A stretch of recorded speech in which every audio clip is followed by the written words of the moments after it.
Hello, everyone. Come on in. Hello, hello. Thanks for your patience. We'll get started in just a minute.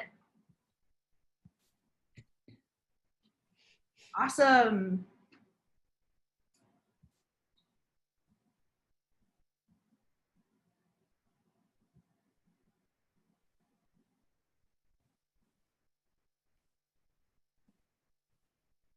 Great. All right. Everyone must be excited to learn about sales today.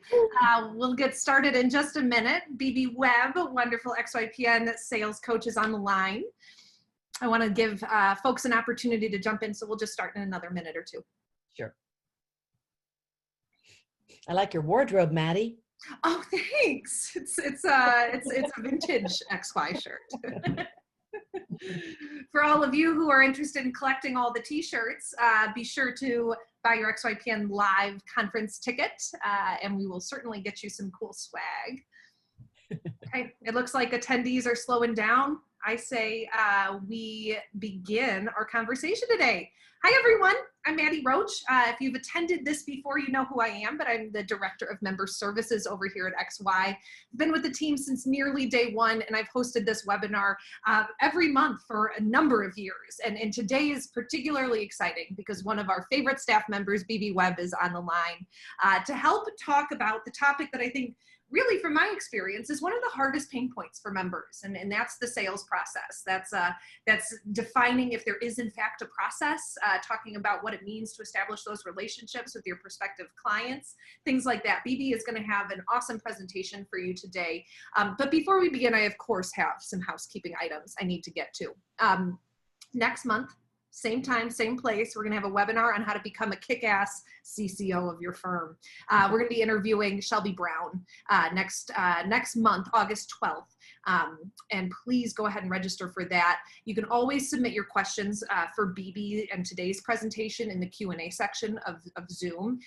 We have a number of questions that came in before our presentation today, and any live questions that come in, I will try to get to. And BB, of course, is going to give us a really awesome presentation. So if anything comes up during that presentation, just let us know. We'll be sure. Okay, I say we get started, but really welcome. So glad to have all of you. BB, go ahead and introduce yourself. And after that, I will turn my camera off and let you have the mic. Sure. And I'll share my screen in just a second. Great to be here. And I'm happy to have so many of you here who are interested in talking about the sales process. My background is kind of diverse. This is my third career. I was first a performing artist and then an entrepreneur for many years, learned through the School of Hard Knocks and wrote a book about all my experiences, but have always been in love with the sales and marketing process. And I am in love with being able to share with other entrepreneurs, all of you, the importance of why we put together a prospect, how do we have a conversation that is key in being able to acquire the clients that we need and who need you. So with that, let me share my screen. Awesome. Let's see here. It says who can share. It says only host. All panelists. Let me make you that. Thank you. Just 1 second, everybody. Or our ghost host can make you the co-host. Okay. Let's see. And okay. Okay. Yep. All right, folks. I'll see you back here in 30 minutes or so. Okay, everybody. So to kind of put your mind at ease a little bit, let me share with you what, if you're at all nervous about sales, because I would imagine that most of you there's a mix of people in the audience. We've got folks who've been in business for a while and are doing some sales, and maybe you're having some success at it. Maybe it's a process that works. Maybe it's one you want to tweak, and that's why you're here. Great. Others of you are just starting off in your firm. And I will guess that you went into the work that you're doing not because you love sales, but because you love the advising work that you do. And similarly, when I was an entrepreneur, I really needed to learn. I was in love with the business that I started, but not so much sales at the beginning.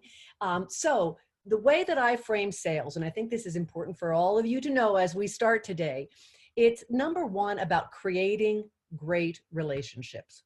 And as I go through these, I want you to discern or think about, are these things that you think that you could do and be comfortable with in time? Because I think a lot of us have had negative experiences around sales, or people who are pushy, or a process that just makes our skin crawl.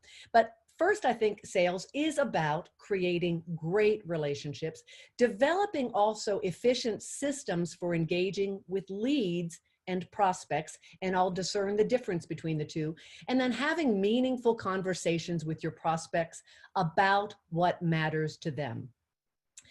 So important. What matters to them is key. Not what matters to you, it's what matters to them.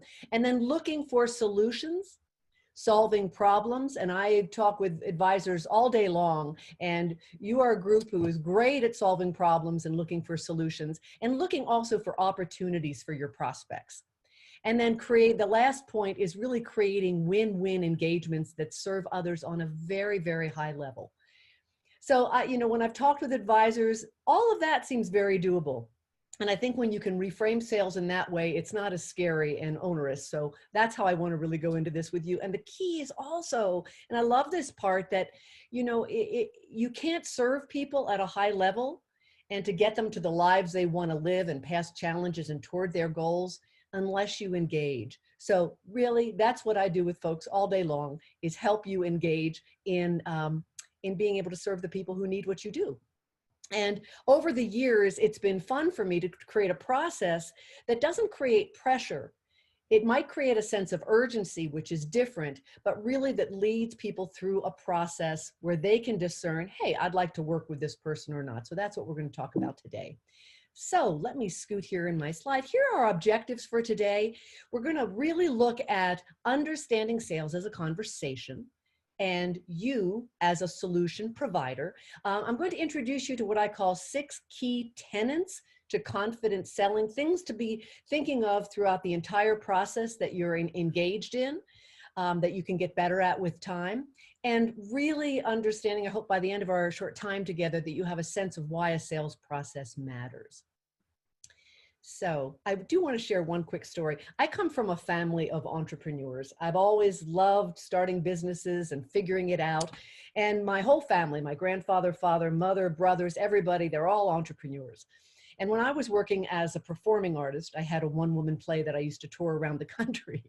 I never made much money, and that wasn't my focus. But my father took me aside one time. He had a small business, and he said, he was always worried about my seeming lack of cash flow.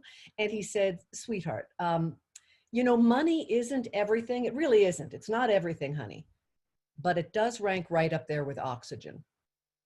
So I hope you're giggling out there in public. I can't hear you, but it was a good point. And similarly, the point of creating a succinct and efficient sales process is so that you can be efficient with your time and your resources, money.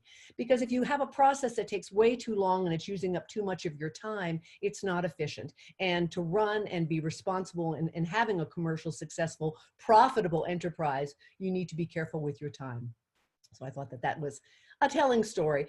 So I really also break down sales into the art and the science of sales. And let me explain that a little bit. I really look at a sales process, the one that I'm going to share with you today, the process as a system that you can customize, certainly, and I expect you to, but we've created it together. I've created it as an XYPN best practice system to engage prospects and turn them into clients. That's the science part. You need to have a structure. And that was really important in my former business, to create that structure and how it goes. But the art part, I'll go to the next slide here, is really filling your toolbox. I call it your toolbox, with useful tools. And those tools might be certainly any of the things that you coach on, whether it's estate planning, or maybe your specialty is managing tax changes in law, or I don't know, investments, any number of things. But also in that toolkit is how to talk about, now you're an entrepreneur, not just an advisor, is to talk also about how to discern your value and why what you charge is more than worth the results that you help people get, and being able to tell those stories. In your toolbox is sharing the passion for maybe the niche that you focus on, why it's important, why you do what you do, why you're passionate, the end results you get with clients, maybe your key differentiators in the offerings that you share with people. the stories that you have to share, and that they're practiced, that you've rehearsed them somewhat so you can pull them out as appropriate from your toolkit. So we're looking at sales as a conversation, as I shared, and you as a solution provider. Let me go through these 6 key tenets. The very first one is knowing why. So important to know why you're meeting, knowing why. If you're at a networking meeting, what is the why? Why are you there? You're not there at a networking meeting at a chamber of commerce to make a sale, but the purpose in your sales process is to meet people, maybe somebody who could become a center of influence, maybe somebody who could be a client, maybe somebody who has a mastermind group that you join as a CEO. So there's different whys for different meetings that you have, whether it's the introductory prospect fit or the discovery meeting. And I'll tell you what we mean by them. I know people have different labels for them. If you're getting a referral and you're meeting with somebody, what is the why? Why are you meeting? And what is the expectation of that meeting for you and the structure that you employ? So you don't throw too much out to somebody inappropriately. So knowing your why is super important. And then knowing who is the person in front of you. And we can do some qualifying when a lead comes in. The prospect fit meeting that we call internally, really the introductory meeting when you're meeting with a lead, is the whole idea of that is to see if this now prospect is worthy to go to a step more into a discovery deeper dive meeting. So it's really figuring who the person is and where they are in the process, really connecting with them. And then creating flow. This is something I talk about in all my trainings, and making sure that in this structured process that there is a flow. In our industry a lot, we hear about, getting the client, the prospect to talk, which of course is very important. But similarly, in a conversational flow, it's equally important to be able to share about what you're doing. And I'm going to go through some agenda ideas for the prospect fit and the discovery meeting to share with you how to have a flow back and forth.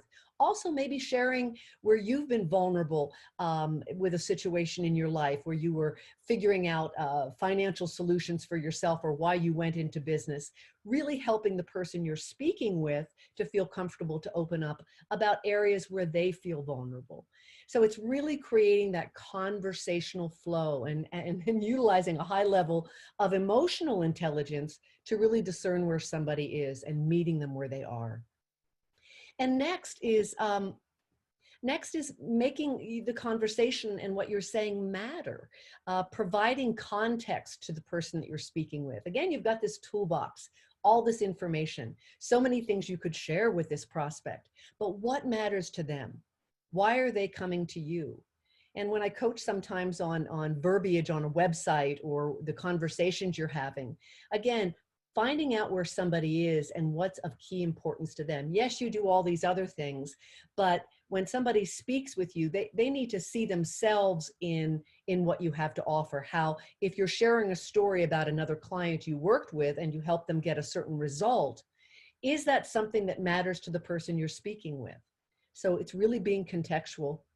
And I love this part too, really learning to match behavioral styles. So first part is to really understand your own behavioral style. Maybe you're very direct and succinct and to the point and you talk quickly. That's fine. There's no right or wrong. But maybe the person in front of you needs a little more explanation and wants to know who else is doing this and wants to talk about, hear more of the stories and the emotional impact. So it's really discerning. We use the DISC profiles, behavioral profiles, to look at different behavior styles. And it's been fun for me to see some of the members that I work with use that knowledge to really communicate differently with prospects, to really get to be able to connect with them in the very best way possible. And then, of course, this is my favorite, bringing closure. It's really important in the process, and I'll outline this, that as you're going through this conversational flow and learning more and the different meetings, that at the end, there should be an expectation at the beginning with the prospect that, hey, at the end of this process that I'm going to outline with you, we should know whether we are a fit. And it's not just if they're a fit. They're interviewing you, you're interviewing them. So really setting up that expectation from the start that this is the process we're going to go through. why the process is important, getting their buy-in that, are you willing to take the time to do this? And at the end, we will decide if we move forward together. All right. So I want to share this. This is our financial planning process. Emily Purdon, who's our financial planning and process coach, put this together. But just to give you a little of our best practices, what I'll be talking about today is the prospect meeting and the discovery meeting. And then, of course, from that, if the prospect says yes, we go into what we call a get organized meeting, and then the other aspects of the financial planning and process. But I just wanted to frame this and give you a visual of it so you could understand that some people call discovery meeting one thing and they mean something different than I'm going to share. But the discovery meeting that I'm talking about is really a deeper dive from the prospect meeting. And we're going to go into that in just a minute. It's not sharing any financials yet. It's not uploading any documents. That happens after the contract is signed. And I advocate that more because I don't want you to be doing extra work that isn't paid for. That's why this process is so important, to discern if there's a fit and then to move forward, to really respect your time and also the prospect's time. So once you've engaged your lead as a prospect, let's look at this. A couple things to really look at. So they've come in through your marketing. They're a lead. In my mind, once they have agreed to that first meeting, that's when we call them a prospect. They're actually willing to take some time and engage with you. So your lead becomes a prospect. And it's important to discern what is the purpose of the meeting that you're about to have.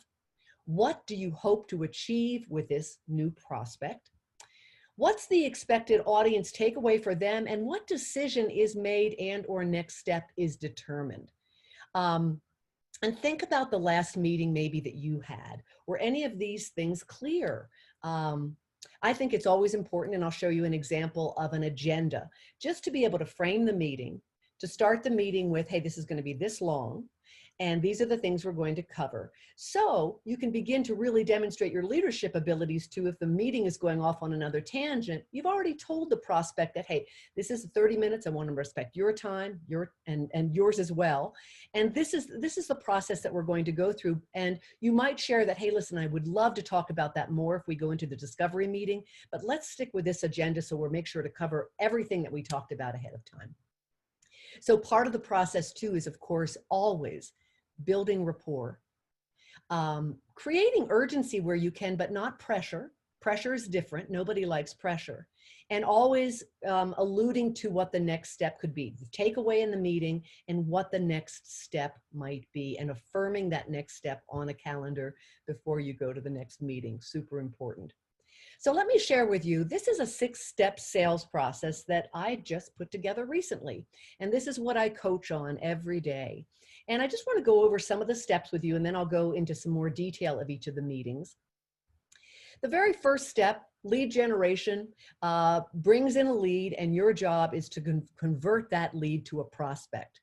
So in this first step, after your lead or referral comes to you, you send an email thanking your prospect for reaching out, inviting them to this introductory meeting, sending the intent of the meeting and a Calendly link. Now, it might be that they've come in through your Contact Us form and already signed up on Calendly to have this first meeting. Great if they have. But if not, the expectation is that you'd like them to sign up so you can get to know what their issue is, to see if there's a fit, if you're the right person for them, and if not, maybe you can refer them to somebody else. But if that person has come in with that interest, you then create expectations. You send, before the meeting, you send a reminder email, the reminder email of the agenda of things that you want to discuss. And you might send a little, an article of interest about maybe fee-only fiduciary and why you're different. You're wanting to create expectations for the next meeting and keep them engaged. Remind your prospect that the intent of the meeting is to learn about one another, to work toward their goals, and then to go ahead and have that prospect fit meeting. Now, this is the best case scenario. It doesn't always happen that way, though. Of course, you know that. And I love this quote. According to our top performance in sales prospecting research, it takes an average of 8 touches to get an initial meeting. Now, I have found in using this process that I'm discerning, more often than not, it doesn't take advisors that long. but you need to be prepared that maybe that first email doesn't engage them in signing up on Calendly to have that introductory meeting, in which case you need to send another follow-up. This was a quote by Mike Schultz. He's the president of Rain Group, a really wonderful sales organization. So you need to be prepared to have a process and a workflow process to engage people further, to get them to sign up for that first meeting. So the first sale that you're making really is that first meeting. And once you get them and can engage them on camera, on Zoom, or, in time we'll be able to meet people in person, but so many of you work virtually too.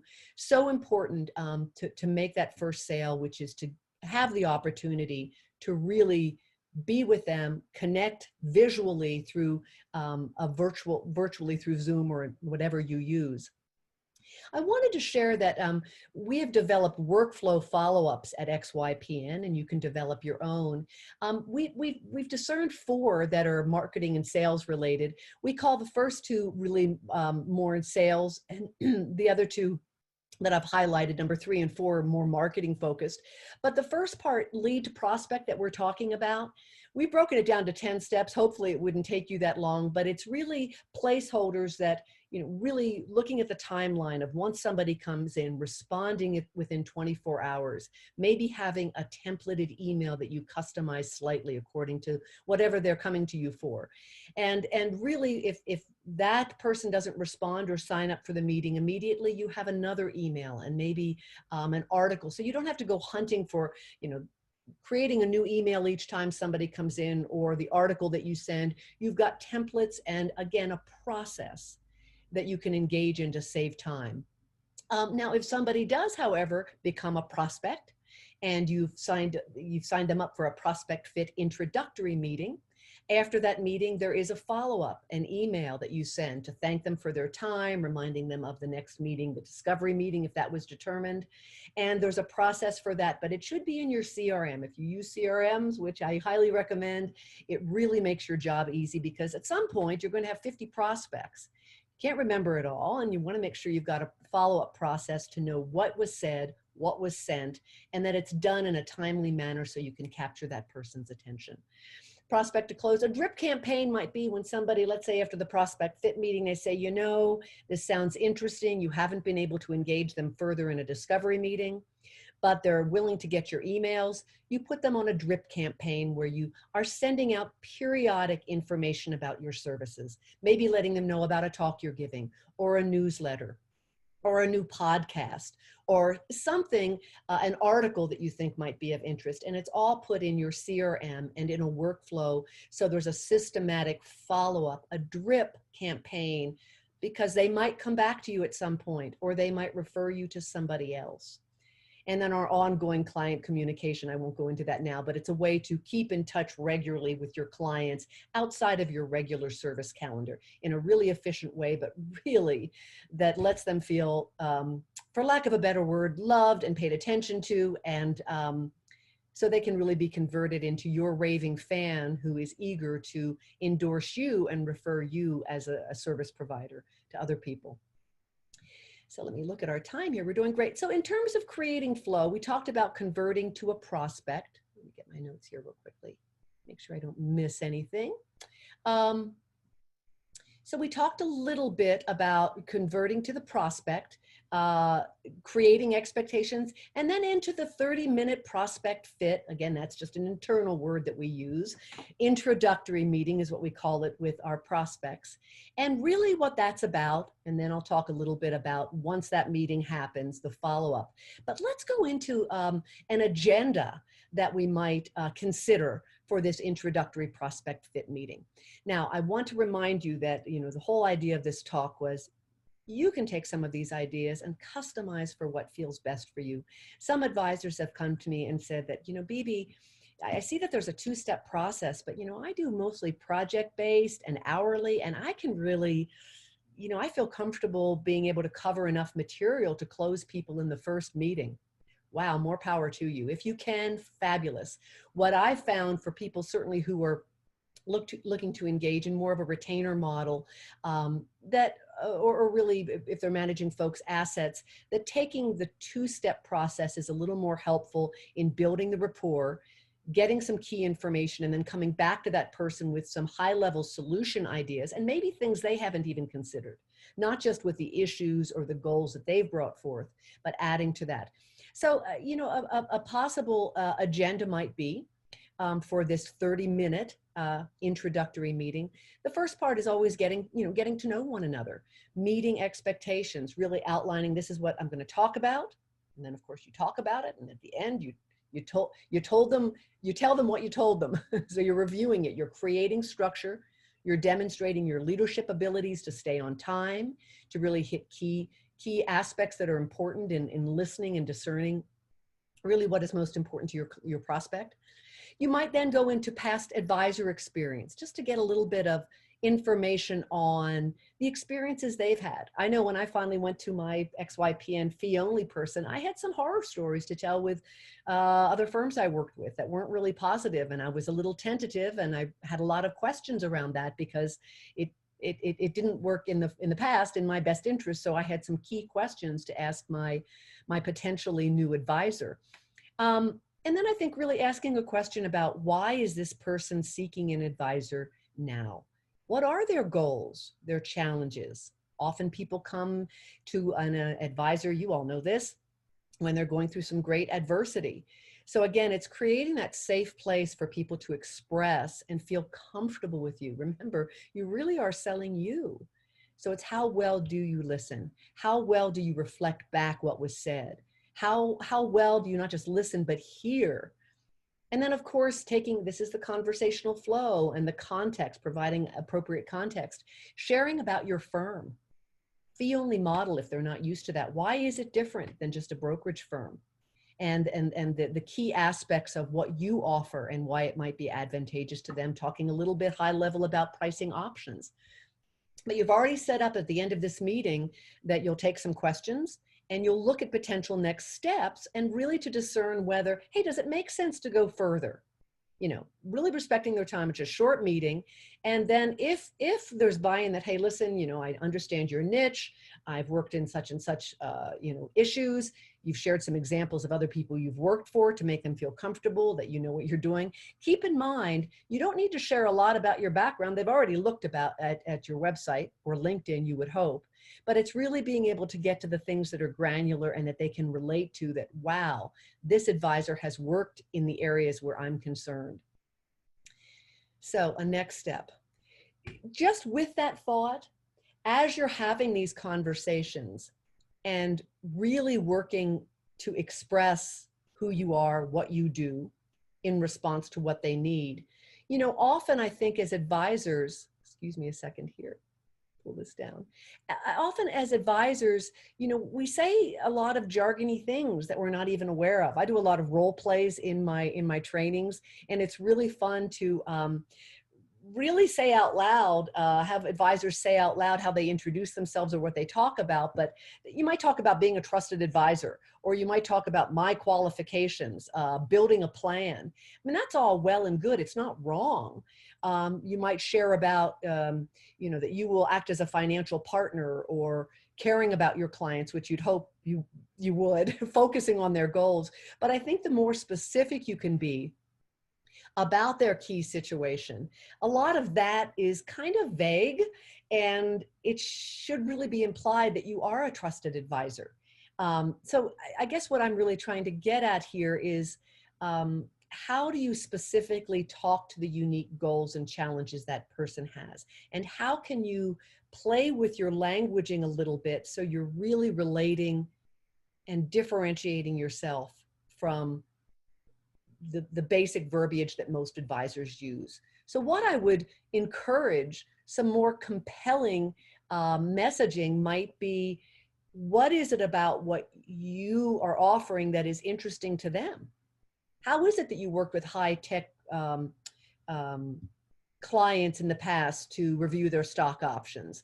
How is what you're saying relevant to the issue that they bring to you? How is your background relevant to the issue they bring to you, and specific?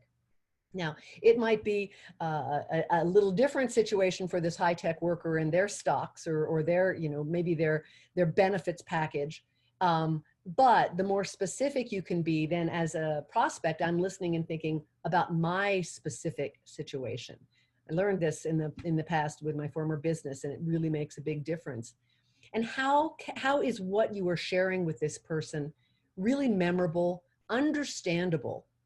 Be careful of acronyms. Boy, I came into this industry and I was like, wow, did I have to learn a lot of acronyms? But really explaining on their level. Not everybody's familiar with the jargon. And of course, most of all, it's about your prospect. It really hits them. You're painting the picture. You're sharing your passion, end results that you're going to get with them, your key differentiators, while you're sharing your personal style and personality, which is important, and stories to share the value that you bring, the unique value that you bring. So I want to share next, this is an exercise that I do with a lot of my clients, or my clients, the members at XYPN. And it's a really great exercise and something you might take away today. Take a screenshot if you'd like.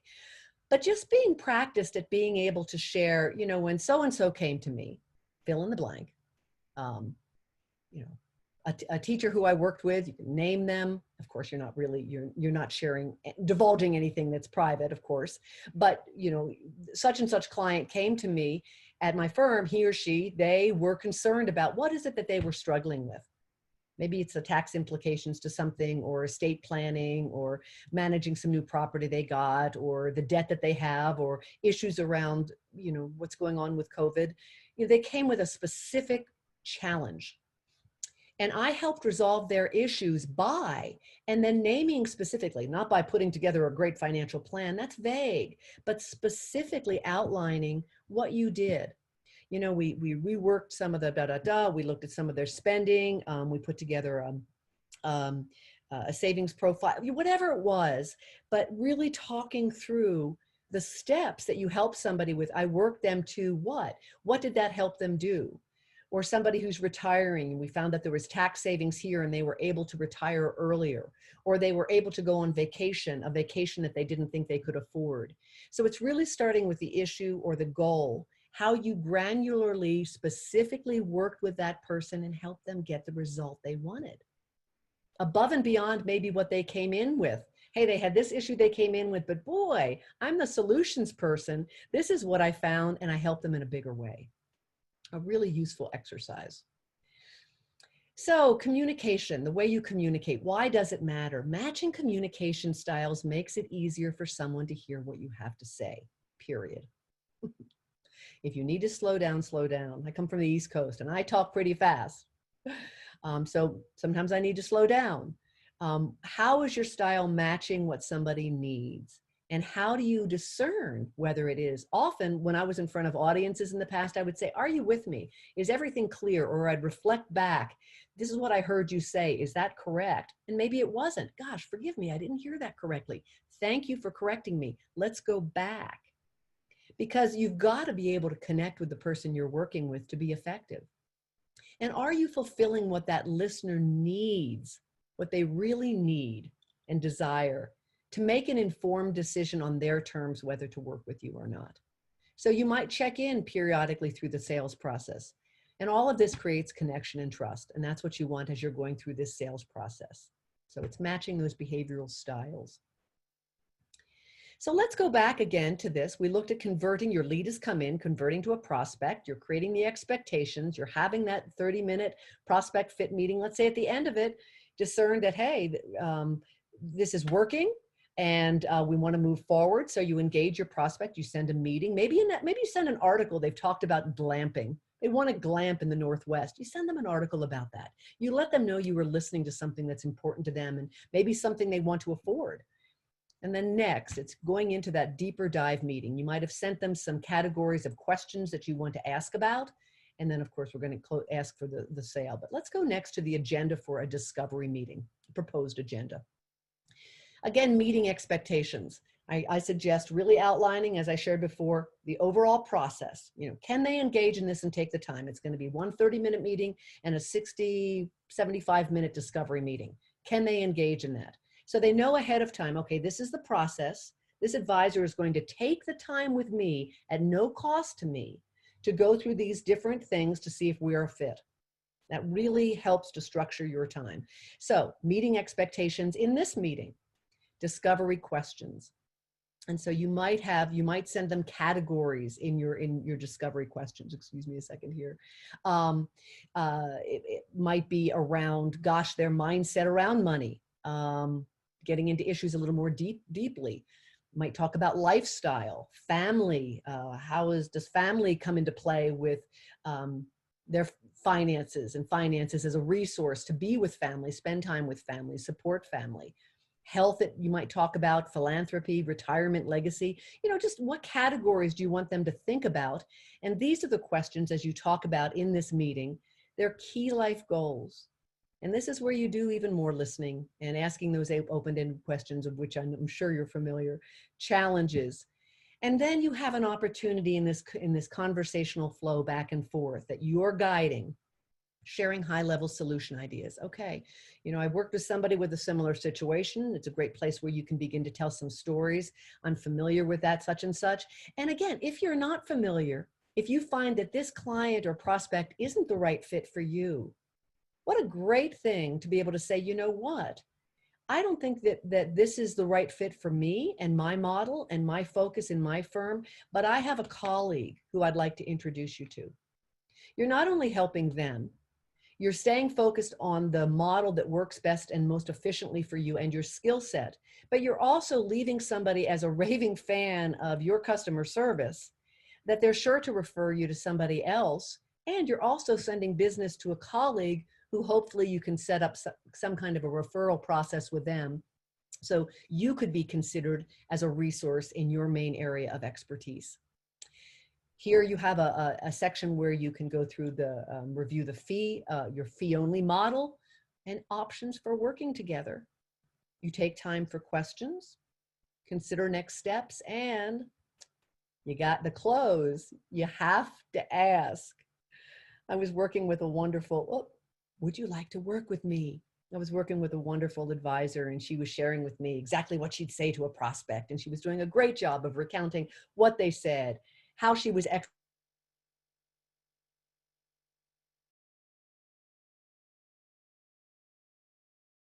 All right, folks, this hasn't happened in a long time. I can't remember the last time we've lost a speaker mid-sentence. I'm so sorry. We have not been able to get a hold of BB quite yet to have her come back in time to wrap this up. So what we're going to do is have her record the answers to some of those questions that were submitted during the call and beforehand, okay? And then I do invite you to come on back next month. This is the same time, same place. We have changed when and where we host these calls. I hope all of you found BB's conversation helpful. Next month, we're going to be talking with Shelby Brown on our compliance team about how to be a kick-ass chief compliance officer. Please go ahead and register for that. And then, of course, we're going to send out a survey about today's presentation.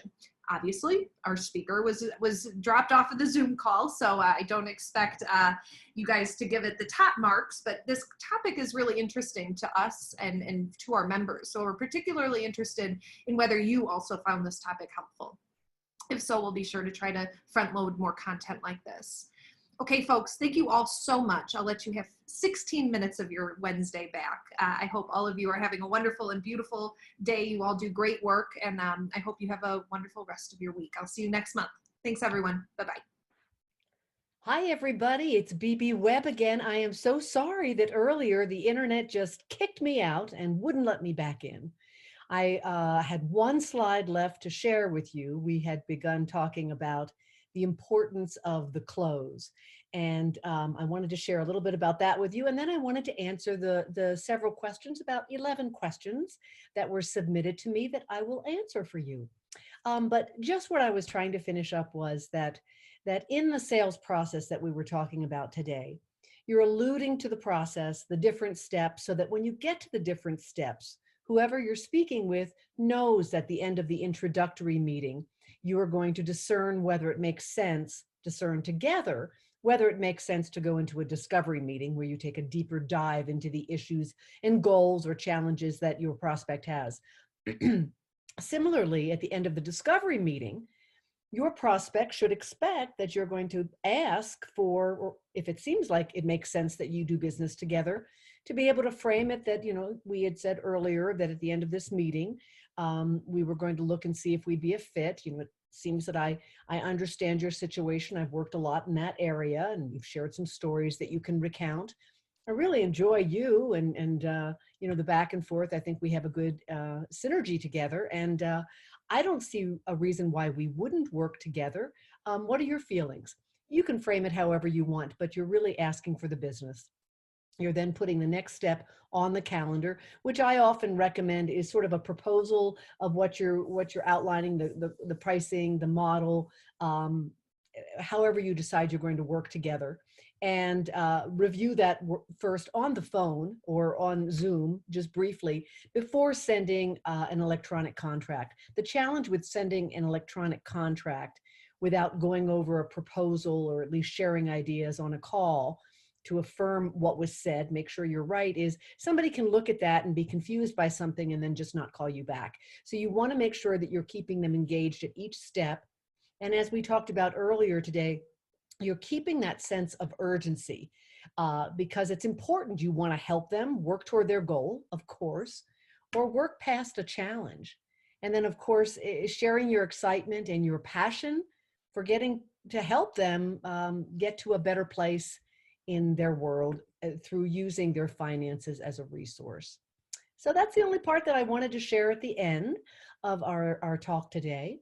But I would like to go into the different questions that were submitted. The very first one, excuse me, I'm going to look up here a little bit because my questions are a little bit above me. And when you're talking with people in the camera, one person had said, how do you stay connected in a virtual environment? It's naming what is. Sometimes the internet falls apart. This is the new world that we're in. And that you'll do your best to look into the camera, which is where the other person is, but sometimes you have to look off because there's a note you're looking at, or maybe you have to type during a meeting.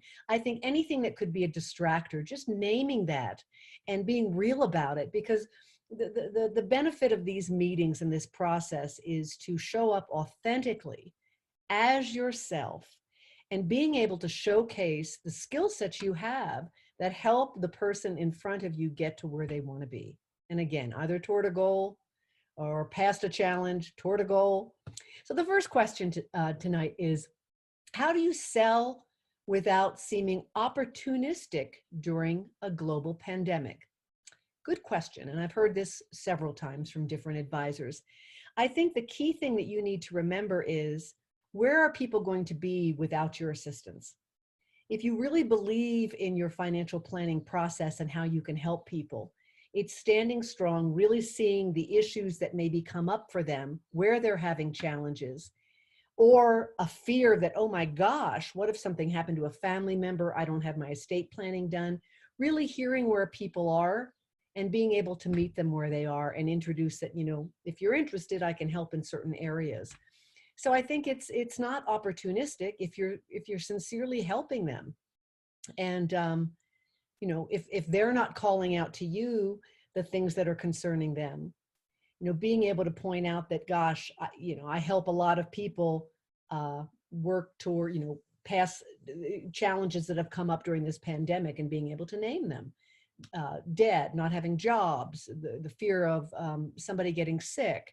So it's just being real. It's like, this is the situation we're in. I want to help you through it if I can.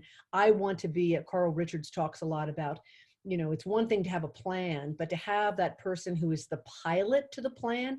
In fact, Carl Richards said one time in a training I was listening to that he asked airline pilots what they always have a plan before they flew. And they said 100%, they always have a plan. And he said, do you ever follow it exactly? And every single pilot said it's never followed exactly. You always have to improvise. It's kind of like the art and the science of sales that we were talking about earlier today. You've got a sales process. There's a science to it. There's steps. But the art part is discerning what the person that you're working with, what they need, and adapting to what they need and adjusting things as needed. And that's your true value, and not just creating a plan that you sit on a shelf, like culture or value statements in a company. in my former company, I remember we all created culture statements, how we communicate, the use of systems, the importance of diversity, all the things that were important to us, taking ownership, integrity, and we put it on a shelf. And I remember 6 months later, I was looking around thinking, why is nobody following what we talked about? Well, we didn't visit it regularly. So we started visiting it in our weekly meetings. Let's, visit a culture, a value statement in our company. Are we doing this well?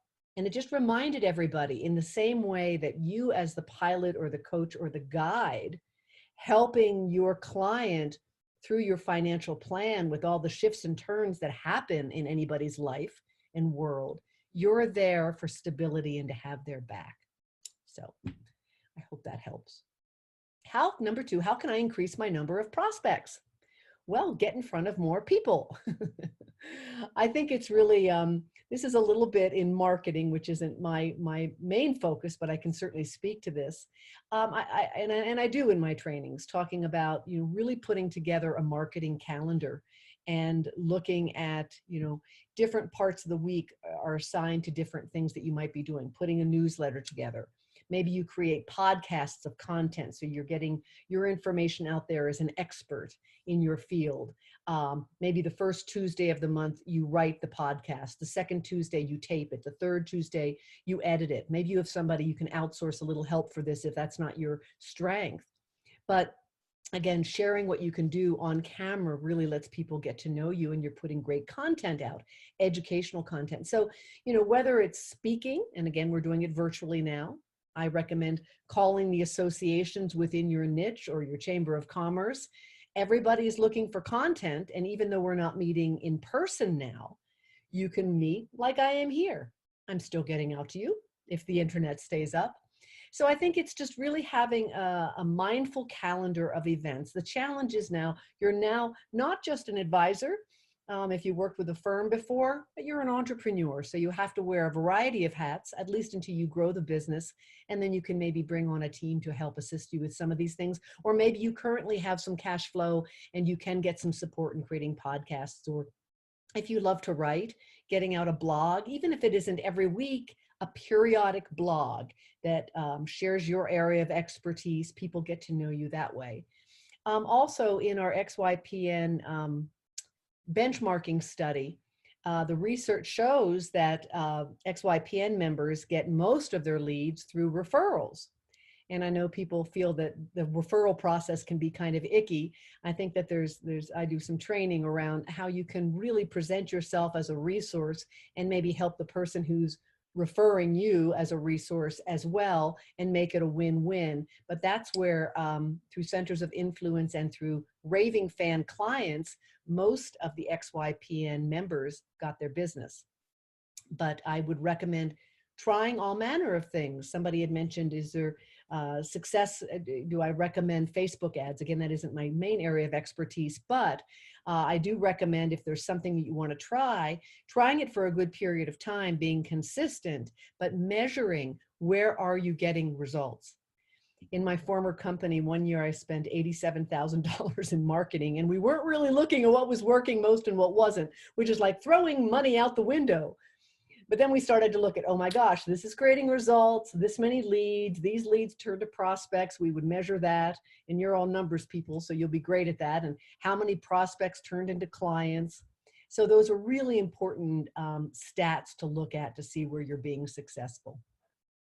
So that's the way to increase your number of prospects. Spend time. And if you're just starting up, usually time is what you've got.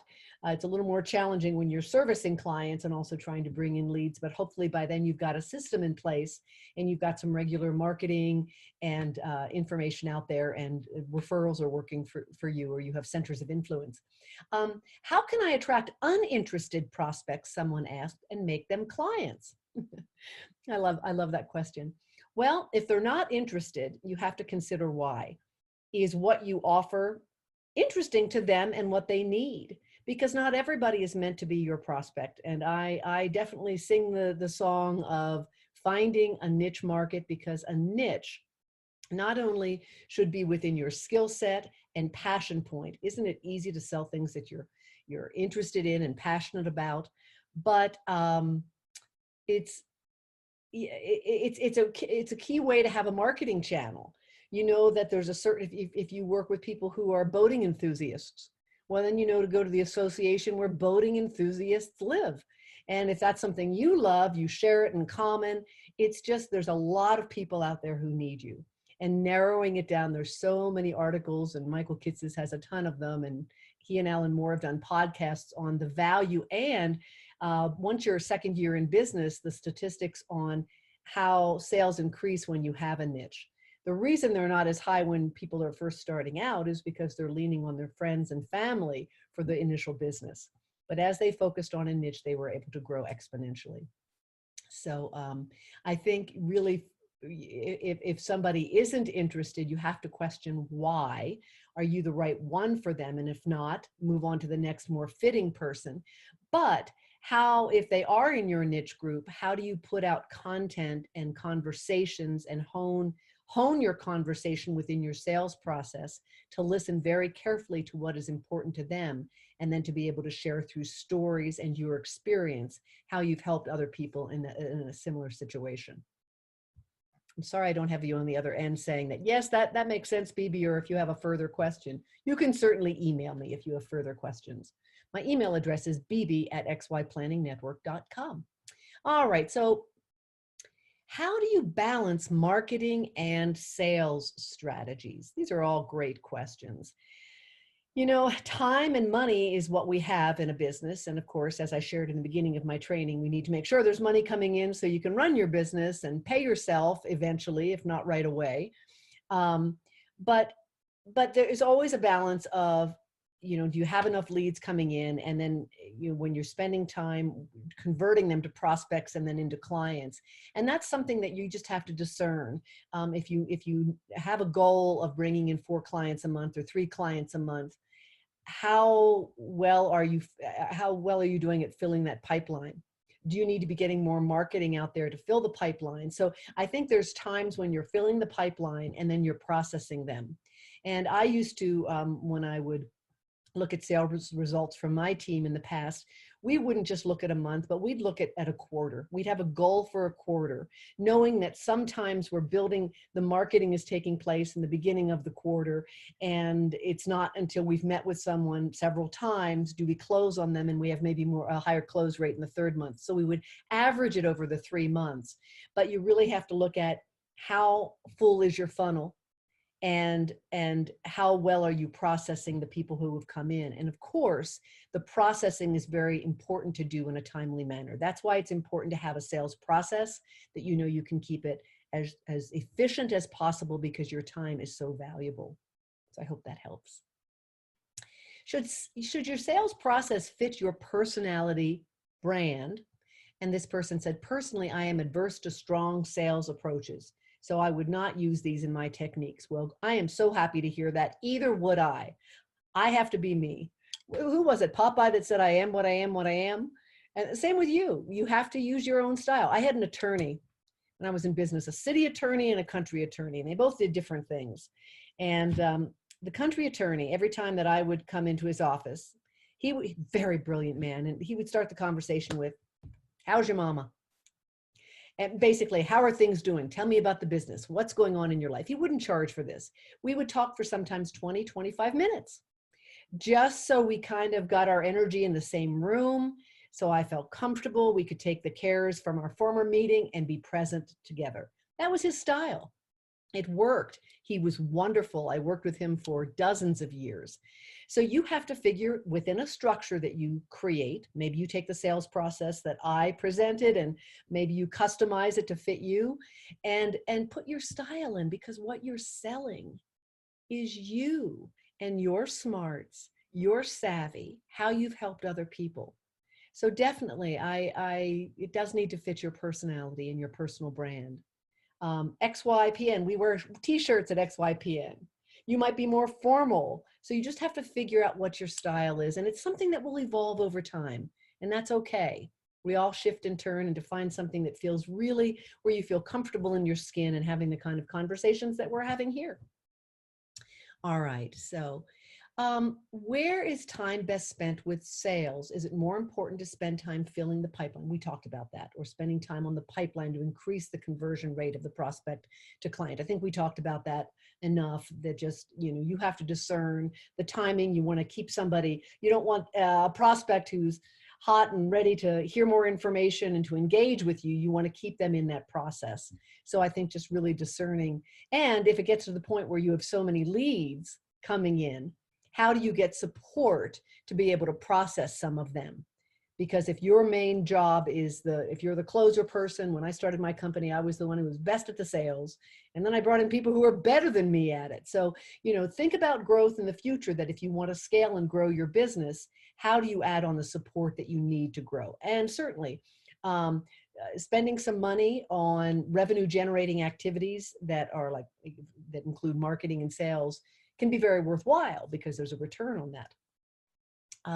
Is Facebook the best means of prospecting during this virtual season? We talked about that a little bit, and I mentioned, this person asked, if not, what is? We talked a little bit about referrals being high. So continuing to have conversations with people who, I love approaching the idea of approaching centers of influence, really, even if you're new to the business, that, hey, I'm new, I've heard about you, or if you're meeting somebody virtually, I am practicing talking about what I do in a business and would love some feedback. That might even be a way to start with somebody. There's no pressure. It's just saying, I want to talk about what I'm doing, and I'm very interested in learning about what you do. And if you find that there could be some synergy, and maybe you could even send some leads their way, you can find ways to create a real win-win. Just being creative about it, and just really, asking people for help. People don't mind helping or listening to what you're working on or giving you feedback. That's an easy way to get a foot in the door. And then also looking at how can you help them as well. How do you get new clients to trust you when fostering relationships in a virtual environment? Well, I want to ask you, in my delivery here today, despite my internet coming down, what works that is engaging you and making you feel comfortable with me? I'm going to give you another example. If I were talking and I'm back here and I'm not looking in the camera, and I say hi to my dog over here, or maybe I have a speed that I'm talking so fast that you can't really understand me, and I'm talking really quickly and I'm nervous or whatever. Think about the things that engage you and make you feel comfortable when you're speaking with somebody. What does your background look like? How are you dressed? What is your vocal tone like? The camera, are you looking in the camera? And even naming it, even being able to say, hey, this is new for me, and I really want to stay focused on you, and I'm going to do my best to look into that green light. But I know that this is a little different for all of us, and gosh, I hope that our internet doesn't fall out. If it does, this is just part of the new scene. Just being real, being authentic, letting people know that you care. They'll feel that. And if you're really, if you mean that, and you're coming from that place, people will feel it, and they'll want to work with you. I promise you that. They will want to work with you. Someone asked here, we're just rolling through these questions, of course, because you can't talk back to me. Are live videos a good prospecting tool for RIAs? And are there compliance concerns to consider? I can't speak very well to the compliance concerns, other than you can't be giving testimonials. You can allude to working with somebody and a story of how you help them, move past their debt and take retirement earlier or something like that. Of course, you can't say names. You'd have to check with your compliance person on that. But yes, I think videos are a fabulous tool. And when I was training as a performer years ago, of course, had a lot of practice, did a lot of camera work, but it took a while to feel comfortable there. So really, this is why I do a lot of role plays in my classes, and they're really fun. People who never thought they'd have fun doing role plays have fun doing it.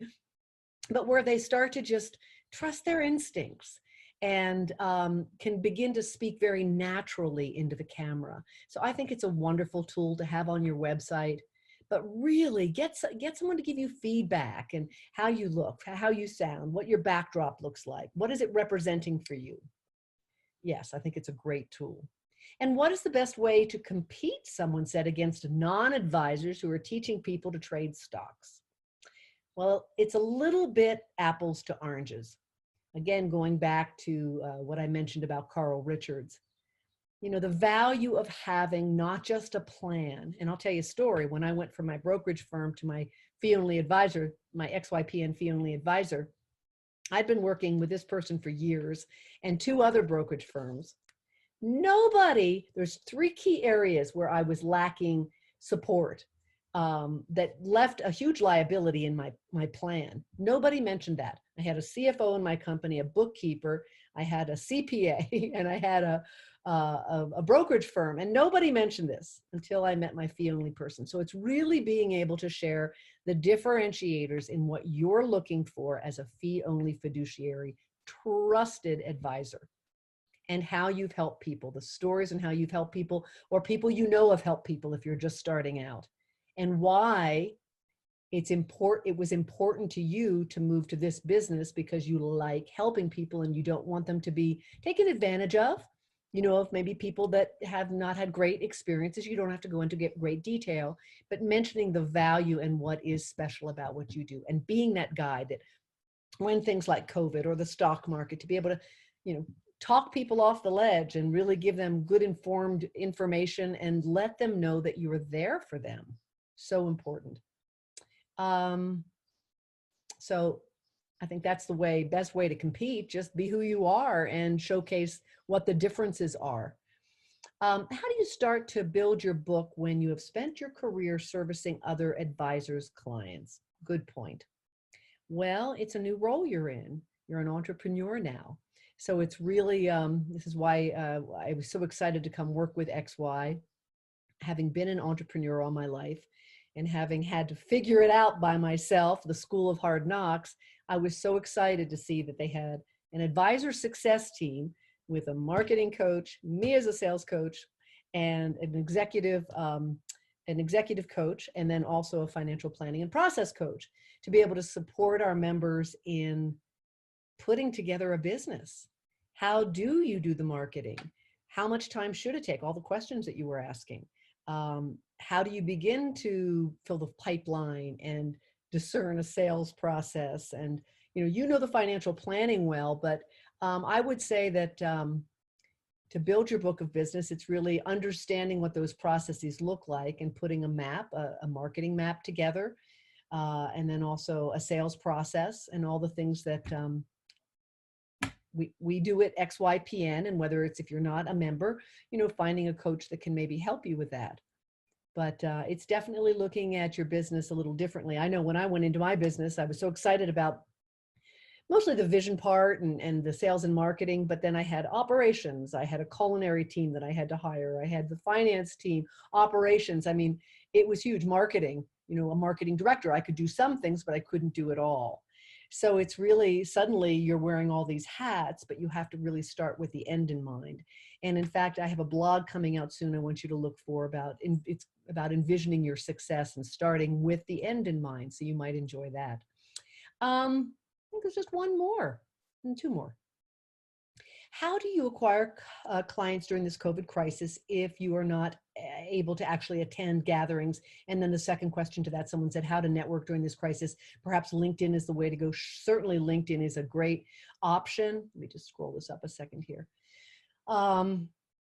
But I think, again, getting out to the associations, the groups that you met with before and asking if you can offer up a webinar. And have a dog bark. I'm sorry about that. There we go. He went outside. At any rate, seeing where you can offer content through social media, certainly LinkedIn. And I see some people doing some really interesting introductions instead of just, hey, I'd like to meet you, but doing little video introductions via LinkedIn. So you might look into that. I think it's a great, be creative, try things, see if it works. If it doesn't work, try something else. I have a blog that I think Kelly sent a link over. It's called, I don't know what we call it, but I think it's about, the concept is spaghetti on the wall. How do you, throw out, when the test of spaghetti's done, you throw it on the wall. If it doesn't stick, it's not done, and you keep it boiling for a little longer. It's the same thing, the same concept, that as you're trying new things as an entrepreneur, testing and saying, I'm going to try this for 3 months. You've got to give it time in earnest and have a schedule and and give it a shot and see what the results are. And if it doesn't work, you try something else until you hone in what you love most. I would start, the things that you really like doing a lot, and begin to build your business there and create, if anything, I really recommend creating the structures that are manageable for you, because it is overwhelming when you're just starting a business or when your business begins to grow. There's different growing pains at different times, and I understand them all. I've been there and I feel it for you. Anyhow, I'm sorry you're not here to talk with and ask a question back, but I hope this is helpful. Thank you for your patience with our little internet breakdown today. And again, I'm BB Webb. I'm the sales coach at XYPN, and you can reach me at bb@xyplanningnetwork.com. And I wish you all the best. Thanks so much for tuning in today.